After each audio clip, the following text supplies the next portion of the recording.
지난주에 우리는 예수의 부활에 관해서 믿을 만한 증거가 있는지 알아보았습니다. 성령의 은혜로 이 예수님의 부활에 대해서 잘 믿어지는 분들은 뭐 크게 고민할 것도 없고 감사하고 이렇게 상관이 별로 없지만 잘 믿어지지 않는 분들이 있습니다. 저도 이 부활에 대해서 제가 나름대로 이렇게 씨름한 그런 경험이 있기 때문에 이 부분을 어떻게 하면 좋을까. 하나님의 은혜로 성령님이 우리 마음을 변화시켜 주시 믿어지게 해 주시기를 바라면서 수동적으로 가만히 있을 수는 없지 않습니까? 그래서 이것을 부활의 증거도 이렇게 살펴보고 했었는데, 좀 이렇게 논리적으로 이렇게 따져보는 것이 불편할 수도 있지만, 사실상 기독교는 덮어놓고 믿는 그런 종교가 아니기 때문에 베레아 사람들이 그런가 하고 이렇게 말씀을 상고했다, 성경을 상고했다 그랬지 않습니까?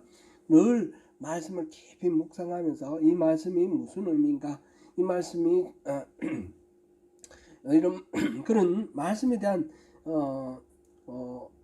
묵상과 또 연구, 이런 것들이 잘못된 것이 아니고 꼭 필요한 것입니다.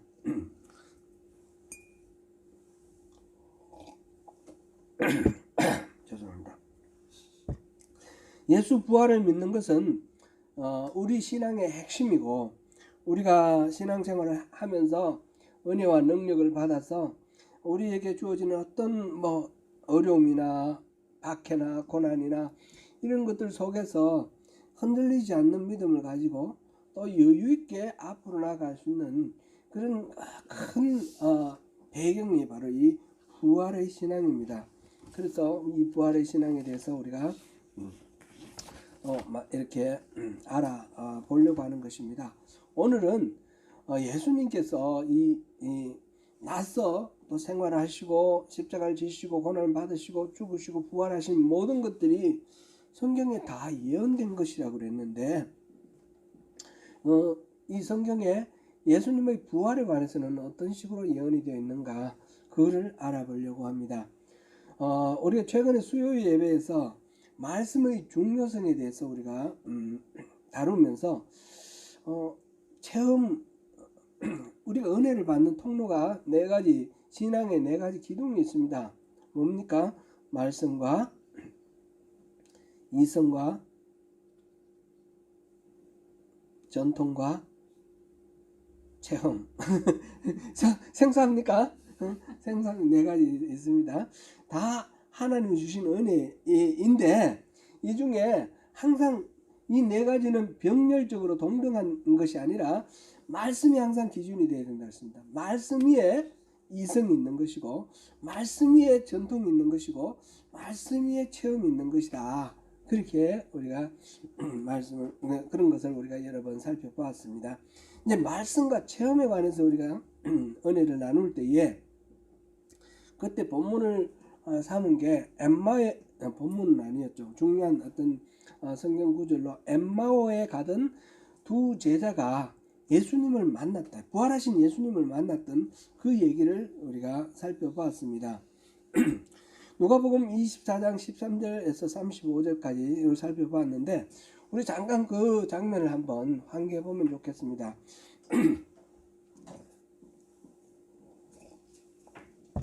예수님이 부활하셨던 바로 그날입니다.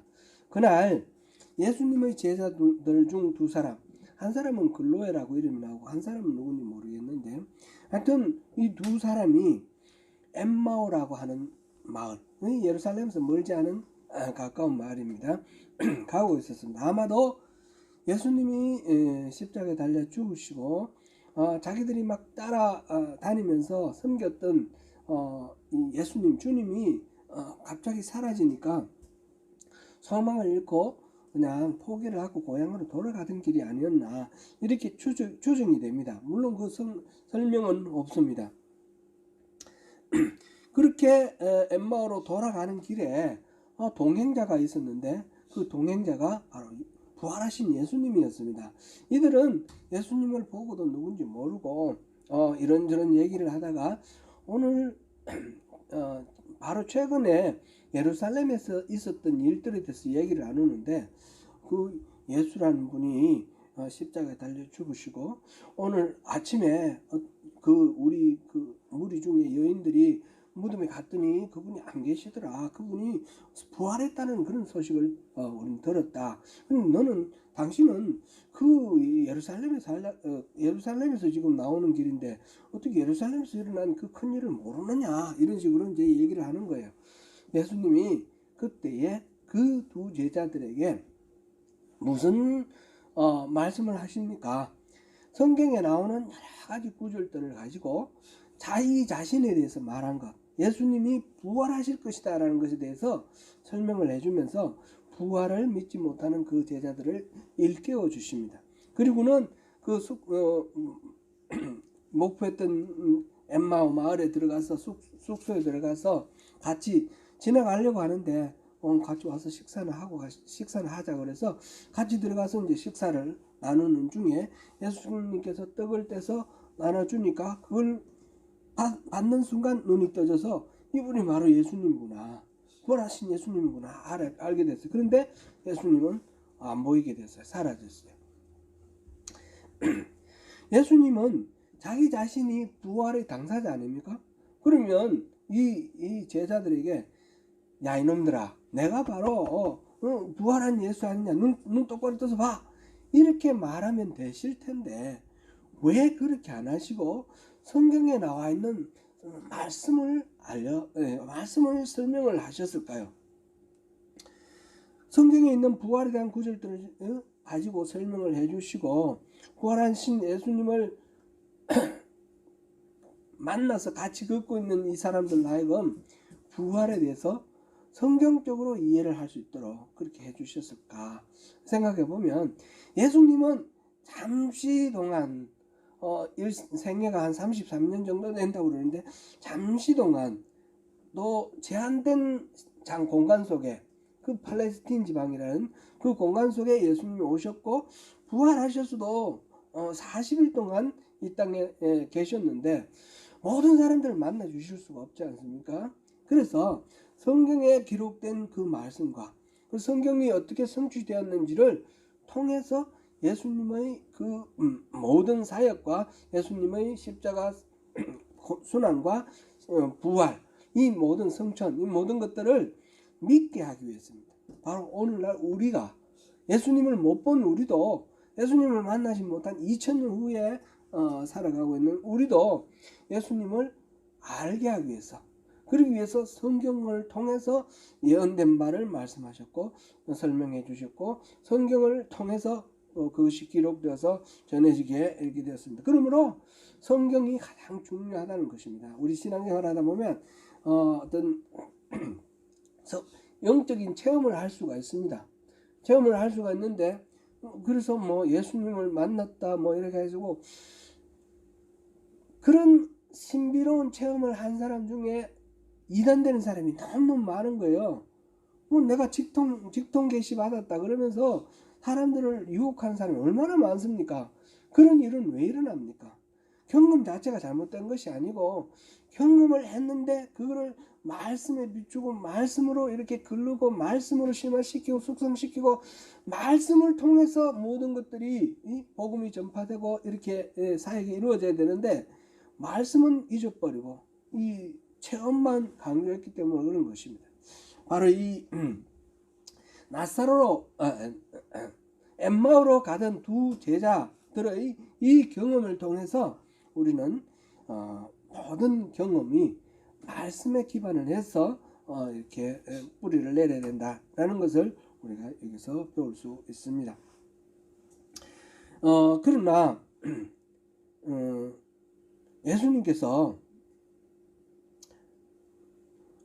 굳이 말씀을 확인하여 부활을 성경에서 예언된 사건임을 밝히신 그 장면 우선 오늘 본문 44절 45절을 다시 한번 더 읽어보고 다음 내용으로 넘어가겠습니다. 44절 45절 같이 읽습니다. 시작.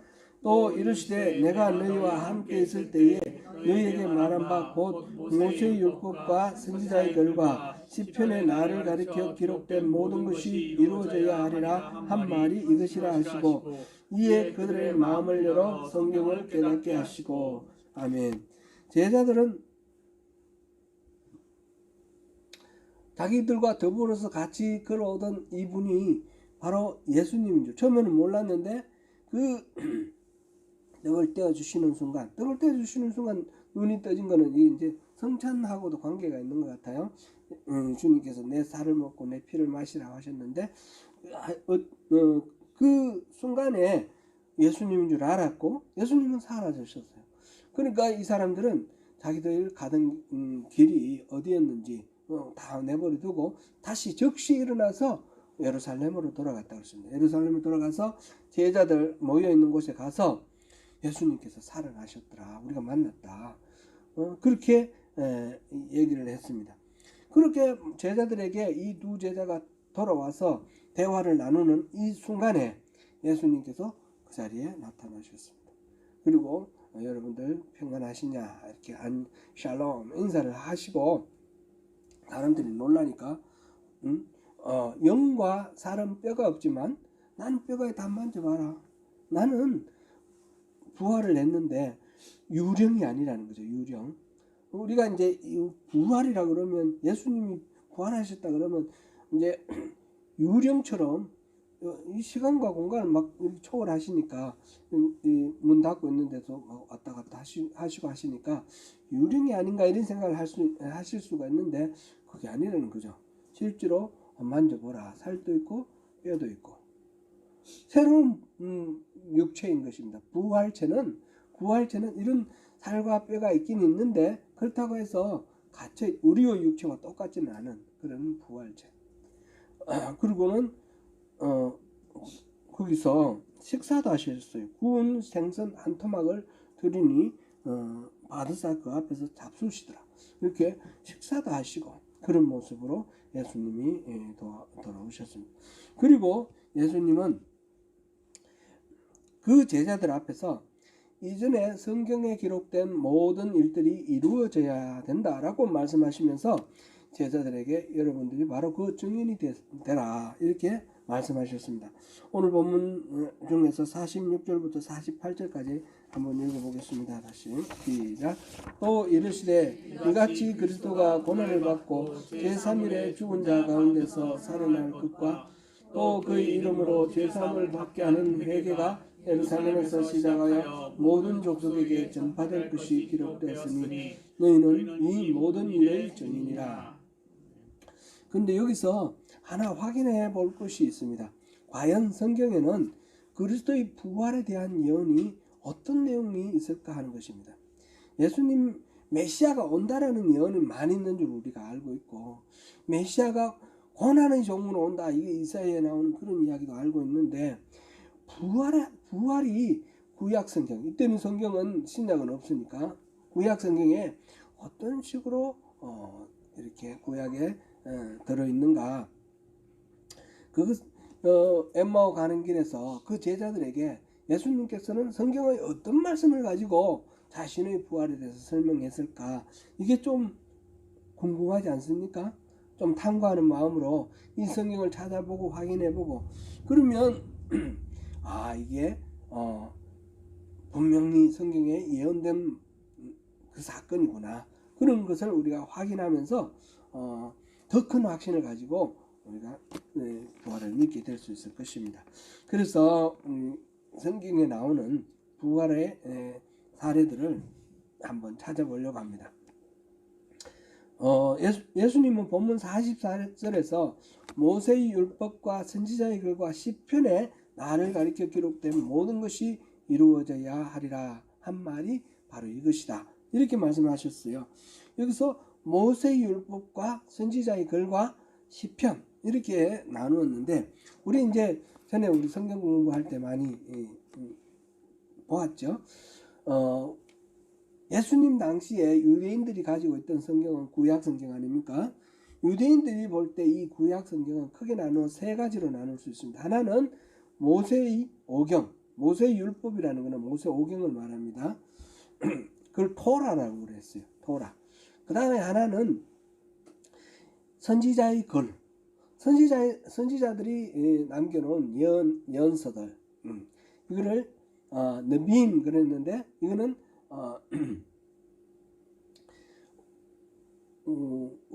우리가 쓰는 성경으로 따지면 여호수아부터 모세오경 다음 여호수아부터 시작해서 말라기까지 해당되는 거죠. 우리가 이제 역사서를 하는 것도 유대인들은 예언서라고 합니다. 예언서, 전기 예언서, 역사서는 전기 예언서, 우리가 말하는 이 예언서들은 후기 예언서 이런 식으로 말하는데, 말하자면 역사도 하나님이 특별히 선택한 그 역사서 기록자들에게 하나님이 왜 이런 역사가 있게 됐는지를 일깨워 주신 대로 기록하고 알려주는 그런 예언이라는 것입니다. 예언이라는 것은 하나님의 말씀을 미리 알아맞힌다는 뜻이 아니라 하나님의 말씀을 맡았다. 신탁이라는 말하고 좀 비슷합니다. 맡아가지고 선포하는 그런 사람이 예언자입니다. 그렇게 그게 선지자의 글이라고 말하는 것은 바로 여호수아부터 시작해서 말라기까지의 그 예언서이고, 그 다음에 가운데에 그 중간에 욥기, 시편, 잠언, 전도서, 에레미야, 애가를 우리가 이제 5개를 시가서라고 부르는데, 에레미야, 애가는 빼놓고 요 4개의 요거는 성문서라고 그래서 이거는 케두빔이라고 하는데 케투빔이라고 하는데 이거는 그 외에 에스더서도 포함되고 다니엘서도 포함되고 역대상하도 포함됩니다. 이렇게 해서 이런 것들은 문학이다. 문학. 우리 요즘식으로 표현하면 문학서다 해서 이런 것들은 케투빔, 성문서 이렇게 말합니다. 그래서 토라의 T, 그 다음에 느빔의 N, 그 다음에 케투빔의 K 해서 TNK죠. TNK 여기다가 모음을 넣어서 타낙이라고 그렇게 부릅니다. 유대인들은 성경을 타낙이라고 부르는데, 타낙이라고 할 때는 이 세 가지가 포함되어 있다. 모세오경과 그 다음에 선지자의 글과 그 다음에 이 성문서가 있다. 성문서의 대표가 바로 시편입니다. 그래서 성경에, 신약 성경에 보면 성경을 전체적으로 아우를 때에 이렇게 표현을 합니다. 그러니까 모세의 율법 또는 모세의 율법, 선지자의 글, 그리고 시편 이렇게 말하거나, 아니면 모세의 율법과 시편 이렇게 말해도 그 안에 다 이제 성경 전체를 포괄하는 그런 말로 이렇게 이야기를 합니다. 그러면 이 모세의 율법에서는 예수님의 부활에 대해서 어떻게 예언하고 있을까? 어떻게 나와 있을까? 생각해 볼 수 있습니다. 이거는 여러 군데서 볼 수 있습니다. 예를 들어서 예표로서 아브라함이 이삭을 모리아산에서 하나님께 바치는데, 그 아들, 독생자 아끼는 그 아들을 하나님께 바치는 그 일을 통해서 예수님께서 하나님께서 독생자 예수님을 바치는 것을 하나의 예로 미리 보여주시는 그런 전례로 이렇게 생각할 수도 있는데, 그거는 분명하게 이렇게 표현이 안 되어 있으니까 그거는 일단 그렇게 이해를 하고, 창세기 3장 15절을 우리 같이 한번 보시겠습니다. 창세기 3장 15절 같이 읽습니다.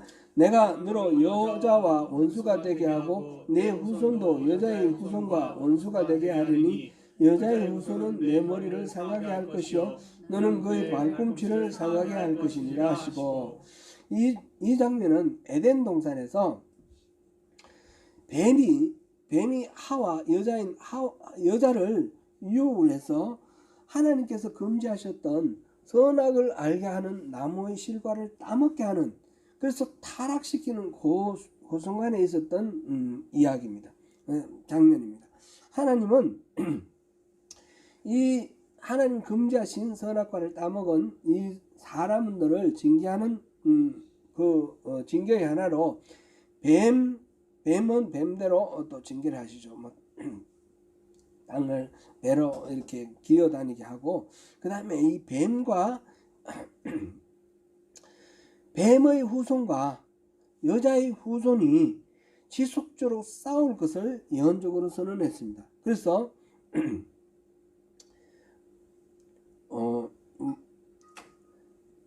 여자의 후손은 뱀에게 하시는 말씀입니다.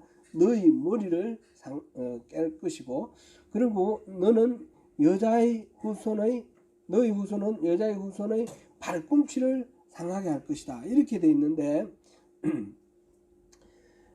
이 머리를 상하게 하는 것과 발꿈치를 상하게 하는 그런 정도의 차이는 있지만, 뱀의 후손과 여자의 후손이 끊임없이 싸울 것이다라는 것을 여기서 말씀을 하십니다. 그런데 이 후손이라는 말에 이 여자의 후손들, 인류를 대를 이어서 인류와 그 다음에 뱀의 후손들, 마귀들과의 싸움으로 말씀하시는 것이 아니라 단수로 되어 있단 말이죠. 단수로. 그 여자의 후손 중 한 사람, 그리고 뱀의 후손 하나. 그러니까 마귀와 하나님과의 싸움이 아니라 여자의 후손과 이 마귀와의 싸움으로 이렇게 했는데, 마귀의 공격은 발꿈치를 상하게 하는 정도이고, 또 여자의 후손의 공격은 머리를 상하게 하는 그런 공격이 되겠죠. 싸움의 결과는 결과적으로 양쪽 다 상처를 입는데, 사단은 말하자면 메시아를 상하게 할 것인데 그 메시아는 죽음을 이기고 도리어 사단의 머리를 깨부시는 궁극적인 승리는 이 여자의 후손에게 있다. 이것을 지금 여기서 예표를 하고 있습니다. 이 부분에 대해서는 계속해서 신약 성경에서 보면 이것을 사단의 여자의 후손이 바로 그리스도고, 이 마귀와의 싸움에서 그리스도가 마침내 죽음으로 내어 주어지지만, 그러나 죽음을 이기고 마침내 이 마귀를 이길 것이다. 이런 식으로 이해하고 있습니다. 그 중에 하나, 히브리서 2장 14절 15절을 우리 같이 읽어보겠습니다. 히브리서 2장 14절 15절 시작. 자녀들은 혈과 육에 속하였음에 그도 또한 같은 모양으로 혈과 육을 함께 지니심은 죽음을 통하여 죽음의 세력을 잡은 자 곧 마귀를 멸하시며, 또 죽기를 무수함으로 한평생 매여 종노릇하는 모든 자들을 모아주려 하심이니. 아멘. 죽음을 통하여 죽음의 세력을 잡은 자 마귀를 멸하실 것이다. 예수님께서 죽으심을 통해서 여기서 여기 그는 그리스도를 말하고 있죠. 그리스도는 자신이 죽음을 통해서 죽음의 세력을 이긴다는 겁니다. 죽음의 세력을 멸하신다는 겁니다. 왜냐하면 이 죽음 자체를 이겨버리지 않습니까? 부활하시니까. 부활은 죽음을 이기는 것이니까.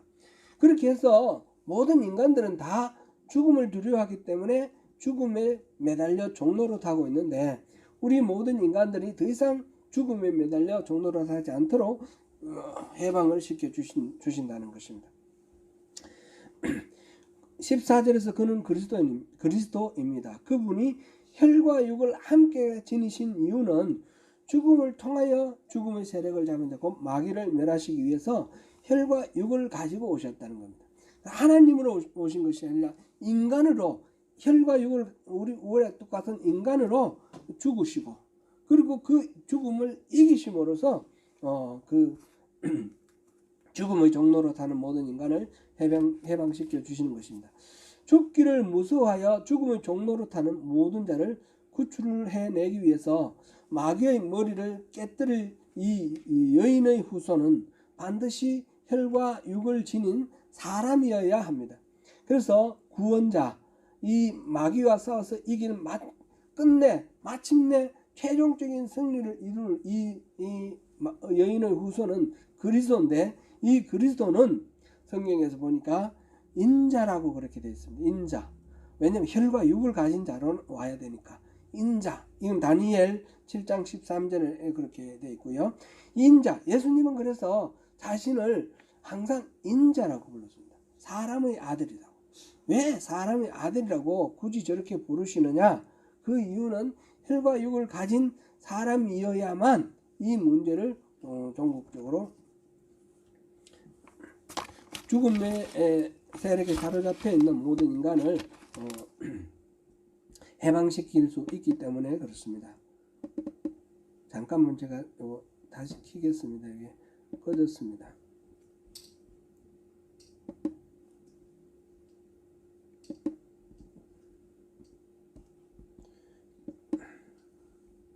혹시나 또 이거를 하시는 분이 있으실까봐 제가 이거는 올리도록 하겠습니다. 지금 현재는 연결되어 있는 분이 안 계시는데 혹시나 안 연결되어 있어요.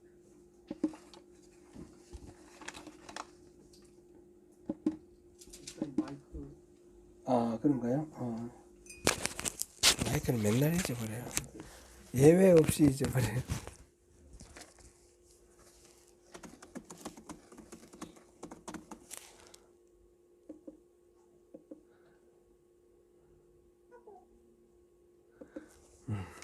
네, 계속하겠습니다. 예수님께서 십자가에 달리신 상태에서 사랑하는 제자에게 자신의 어머니를 부탁하는 장면이 나옵니다.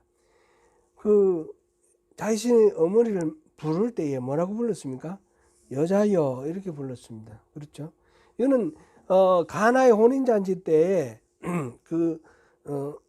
물로서 술을 포도주로 이렇게 변화시키는 과정에서도 자신의 어머니를 부를 때 여자여 이렇게 불렀는데, 어머니를 여자로 부르는 게 우리 생각할 땐 굉장히 부자연스럽고 이렇게 낮춰서 부르는 것 같은데 그런 의미는 아니라고 합니다. 이 여자여라는 호칭은 여왕을 부를 때 또는 자기 아내를 부를 때 이렇게 주로 많이 불렀는데 좀 높여 부르는 그런 호칭이라고 합니다. 그런데 높여 부르는 존칭이라 하더라도 왜 여자여라고 했을까? 십자가에서 왜 자기 어머니를 여자여라고 했을까? 그런 생각이 좀 들기도 합니다. 이거는 뭐 신학자들 사이에 이게 정설은 아닌데 이런 식으로 이해할 수 있겠습니다. 여인의 후손으로 온 그리스도가 여인의 후손이라는 것을 이렇게 드러내기 위해서 십자가에서 내가 죽는 거는 그냥 정치범으로 죽는 게 아니라 이 마귀와의 싸움, 마지막 싸움에서 마침내 마귀를 이기기 위해서 최종 결전을 하는 그 존재는 여자의 후손인데 바로 자기 어머니를 여인이여 여자여 이렇게 부름으로써 자기가 그 그리스도임을 입증하는 그런 선언이다 이렇게 볼 수 있겠습니다.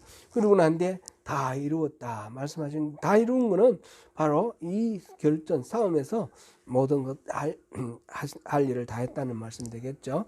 결국은 예수님께서 부활하심으로써 이 혈과 육을 가진 인간이 죽음의 그 세력에 어쩔 수 없이 매달려 종로로 달 수밖에 없는 이 존재가 이 죽음을 깨뜨리고 부활하신 예수님으로 인해서 이 죽음의 세력을 이기게 됐다는 거죠. 더 이상 우리에게는 부활이기 때문에 더 이상 우리는 죽음을 두려워하거나 죽음에 매달릴 필요가 없습니다.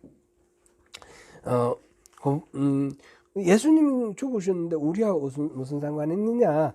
예수님은 부활의 첫 열매입니다. 이 부분은 우리가 6월절 때에 6월절 있고 그 다음에 무교절이지 않습니까? 6월절 있고 7일 동안 무교절이 있습니다. 그죠? 그러니까 무교절 첫날이 안식일입니다.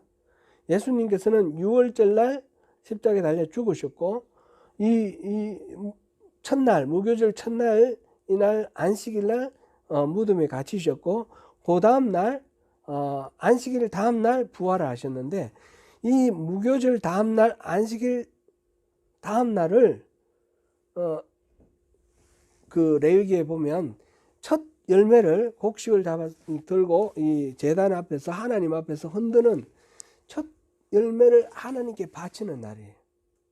그래서 이 무교절 둘째 날이 되겠죠. 무교절 둘째 날, 안식일 다음 날, 그날 예수님이 부활하셨다는 것은 첫 열매로 하나님 앞에 드려졌다는 겁니다. 어떤 열매냐? 부활의 열매입니다. 그 부분은 나중에 다시 더 자세하게 살펴볼 기회가 있을지 모르겠는데, 기회가 있으면 더 자세하게 보고요. 오늘은 그 정도로 하겠습니다. 이 싸움에서는 죽음을 이기고 부활함으로써 승리하는 싸움이었고, 그 마지막 그 장면이 여인이여 하는 그런 어머니를 여자여 이렇게 부르는 것으로 표현을 했다, 이렇게 보겠습니다. 이제 율법 모세 오경에서는 바로 이것이 분명하게 예수님의 부활을 설명하는, 예언하는 그런 말씀으로 우리가 확인할 수 있고, 그 다음에 시편을 보겠습니다. 시편 16편 8절에서 11절 내가 읽겠습니다. 우리 함께 같이 읽겠습니다. 시작. 내가 여호와를 항상 내 앞에 모심이여 그가 나의 오른쪽에 계심으로 내가 흔들리지 아니하리로다. 이러므로 나의 마음이 기쁘고 나의 영도 즐거워하며 내 육체도 안전히 살리니 이는 주께서 내 영혼을 소홀히 버리지 아니하시며 주의 거룩한 자를 멸망시키지 않으실 것임이니이다. 주께서 생명의 길을 내게 보이시리니 주의 앞에는 충만한 기쁨이 있고 주의 오른쪽에는 영원한 즐거움이 있나이다. 이 시는 다윗의 시입니다. 따라서 여기서 나, 내라고 하는 이 1인칭은 모두 다 다윗을 가리킵니다. 그런데 10절에서 보니까 내 영혼을 소홀히 버리지 아니하시며 그랬습니다. 소홀은 죽음의 세계입니다. 그러니까 나를 죽은 상태로 내버려 두지 아니하셨다, 이렇게 했고, 주의 오른쪽에는 영원한 즐거움이 있다 그랬습니다. 바로 하나님의, 이 주는 하나님의 오른쪽에 내가 영원한 즐거움을 누림이 있다, 이런 식으로 지금 노래하고 있습니다.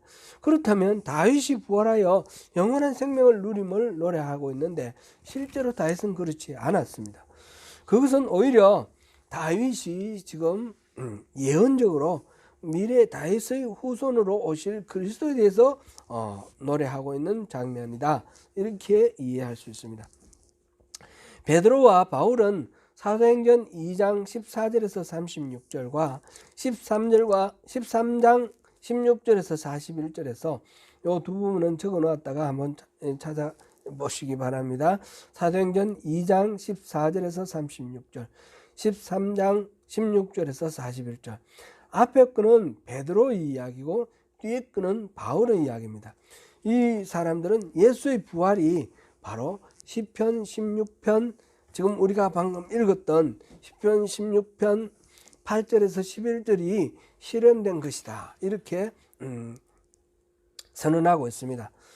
그 중에서 한 부분, 일부분 사도행전 2장 29절에서 32절을 우리 한번 읽어보겠습니다. 시작. 형제들아, 내가 조상 다윗에 대하여 담대히 말할 수 있노니 다윗이 죽어 장사되어 그 묘가 오늘까지 우리 중에 있도다.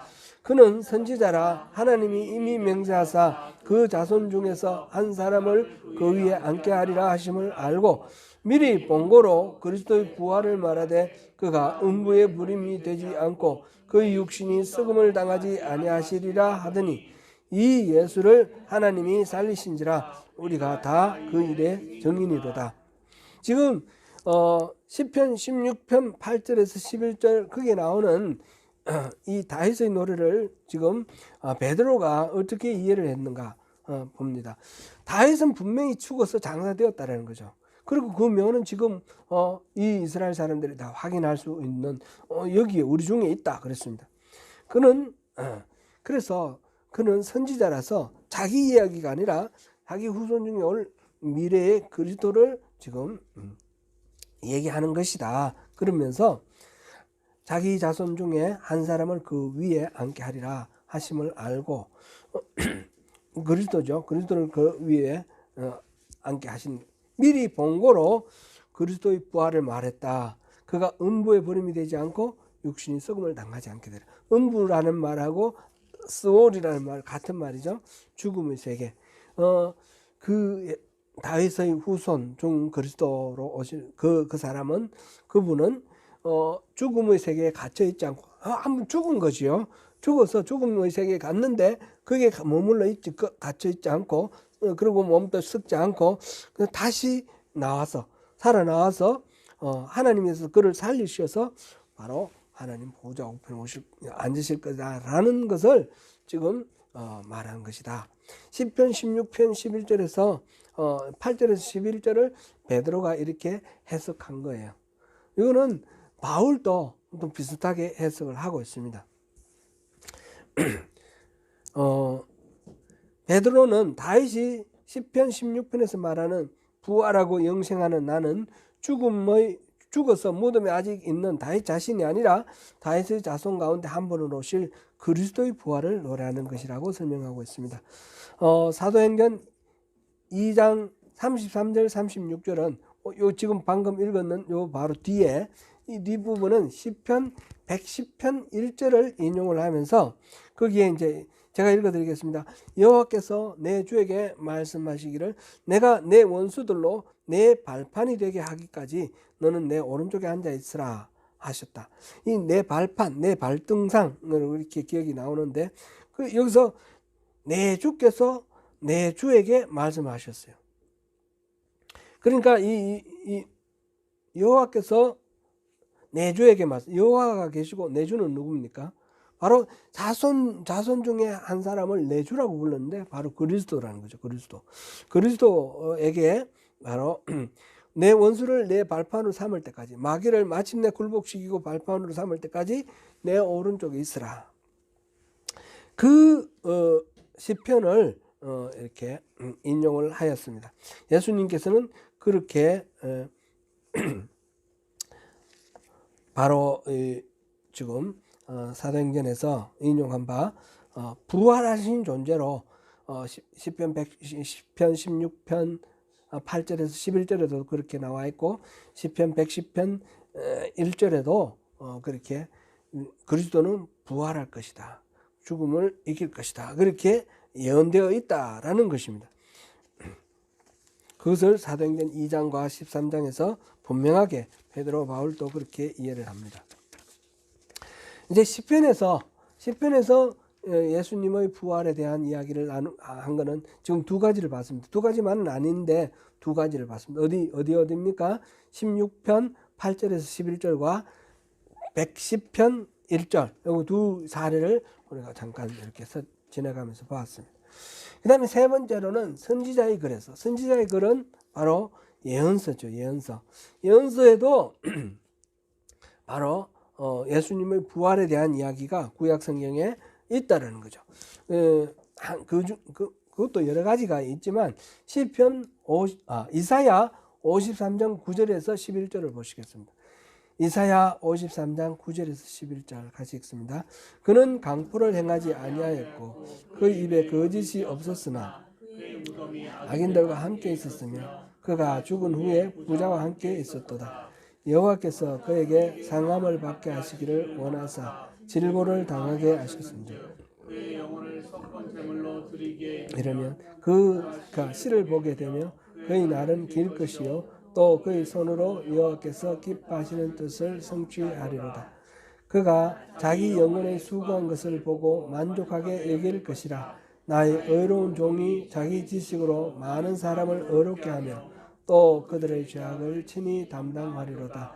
그러므로 내가 그에게 존귀한 자와 함께 몫을 받게 하며 강한 자와 함께 탈취한 것을 나누게 하리니 이는 그가 자기 영혼을 버려 사망에 이르게 하며 범죄자 중 하나로 헤아림을 받았음이니라.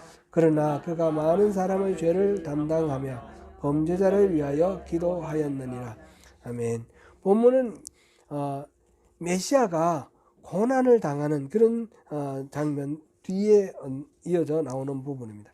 9절까지 지금 이사야 53장 9절까지는 고난의 종으로 메시아를 지금 그리고 있습니다.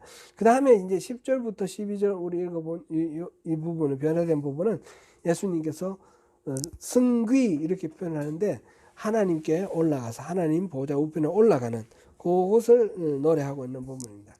지금 10절 11절에서 그 영혼을 속건 제물로 드려서 많은 사람들을 의롭게 하고 그들의 죄악을 친히 담당하게 했다, 이렇게 하고 있습니다. 그리고 그러니까 이 10절에서는 속건 제물로 드렸다 그랬고 11절에서는 그들의 죄악을 친히 담당했다, 이렇게 표현하고 있죠. 그러므로 하나님이 그를 그리고 난 뒤에 이제 또 11절에 보니까 그가 자기 영혼을 버려 사망에 이르게 하며, 이렇게 되어 있습니다. 범죄 중에 한 사람으로 헤아림을 받았다. 지금 속건 제물이 되고 그 다음에 죄악을 친히 담당해서 사망했다라는 겁니다. 사망을 했는데 그런 그에게 하나님이 주시는 혜택, 보상 이런 것을 12절에 말을 했는데, 그에게 존귀한 자와 함께 몫을 받게 한다. 존귀한 자와 함께 몫을 받게 하고 강한 자와 함께 탈취한 것을 나눈다. 전리품을 함께 나눕니다. 지금 이 죽은 사람이 존귀한 자와 함께 나누고 탈취한 물건을, 전리품을 함께 나누면 어떤 상태입니까? 죽은 상태에 그대로 있는 것이 아니라 다시 살아난 상태죠. 그래서 자기의 영혼을 버려 사망에 이르게 했기 때문에 하나님께서 그를 살리셔서 그렇게 높이신다라는 그런 내용입니다. 많은 사람의 죄를 담당하며 범죄자를 위하여 기도하였다. 마지막에 그렇게 되어 있습니다. 부활하여서 승귀하고 영광을 누린다는 것입니다. 곧 10절에서 또 씨를 본다, 이런 말이, 속건 제물로 드리기에 이르면 그가 씨를 보게 되며, 이 씨는 이 예수님의 부활의 싹을 틔울 씨, 곧 성도를 말합니다. 성도, 교회, 성도를 말합니다. 그래서 지금 이사야 53장 9절에서 11절을 보았는데, 여기에서 속건 제물로 바쳐져서 모든 죄를 담당한 그가 일어나서 존귀한 자와 함께 몫을 받고 강한 자와 함께 전리품을 나누면서, 그러면서 많은 자의 죄를 위해서 기도하는 그런 부활하여 승귀한, 하나님의 보좌로 승귀한 그런 모습입니다. 그런 것으로 지금 이렇게 예언이 되어 있다는 것이죠.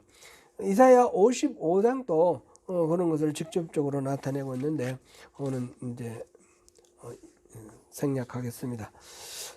말씀을 맺겠습니다. 사랑하는 성도 여러분, 고린도전서 15장 3절 4절에서 보면 바울 사도가 그리스도께서 성경대로 우리 죄를 위하여 죽으시고 장사한 지 사흘 만에 성경대로 살아나셨다, 이렇게 표현되어 있습니다. 성경에 그렇게 예언된 대로 죽으셨고 성경에 예언된 대로 그렇게 살아나셨다는 겁니다. 여기서 성경은 구약 성경이죠. 구약 성경에 우리가 지금 몇 군데만 살펴봤는데 몇 군데 그 밖에도 또 있습니다. 전체적으로 이 성경이 그리스도가 죽으시고, 그래서 죽음의 세력을 멸하시고 부활하셔서 마침내 최종적으로 승리하시는 그런 서사를 그리고 있다라는 것을 우리가 여기서 바울 사도를 통해서도 확인할 수 있습니다. 구약 성경을 자세히 살펴보면 오실 메시아의 부활에 관한 예언이 많이 있습니다.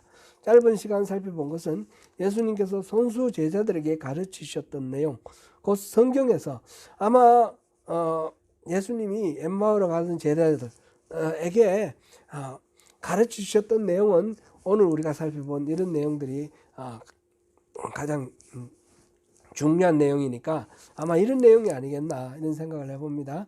성경에서 그리스도의 부활을 예고하였고 실제로 예수님이 부활하심으로 그 예언이 성취되었다라는 것을 확인하였습니다. 성경의 예언을 성취하시고 부활하신 예수 그리스도는 우리 그렇게 일깨워 주시는 이유는 우리의 믿음을 견고하게 하시고 성도들의 부활의 그 영광을 소망 가운데 바라보게 하시며 매일매일 우리 삶 속에서 승리하며 살아갈 수 있도록 인도하시기 위함입니다. 그 소망을 붙들고 승리하시는 저와 여러분이 되시기를 축원합니다. 기도하겠습니다. 은혜로우신 하나님, 구약 성경에 예언된 그 그리스도의 죽으심과 부활에 대해서 살펴보았습니다. 성경을 살펴보았습니다. 엠마오로 가는 길에서 두 제자를 만나서 성경 말씀이 이루어져야 할 것이다 하시면서 설명하셨던 그 부활의 기록들, 우리가 더 많이 찾을 수 있겠지만 중요한 것은 우리가 성경에 그렇다 하니까 그런 것이 아니라 정말 그런가 우리가 찾아보면서 성경 속에서 하나님이 강조하시고 또 강조하시는 그 모든 것들은, 이 모든 것들은 바로 팩트이고 사실이고 진리이므로 의심하지 말고 믿고 이 모든 믿음을 기초로 해서 이 세상을 살아갈 때에 두려워하거나 죽음에 매여 살거나 그렇게 하지 말고 참으로 자유를 누리면서 승리자로 그렇게 살으라는 하나님의 그 말씀인 줄 압니다. 주님, 부활신앙을 가지고 우리가 매일매일 삶 속에서 승리하면서 살아갈 수 있도록 도와주시옵소서. 예수님 이름으로 기도드립니다. 아멘.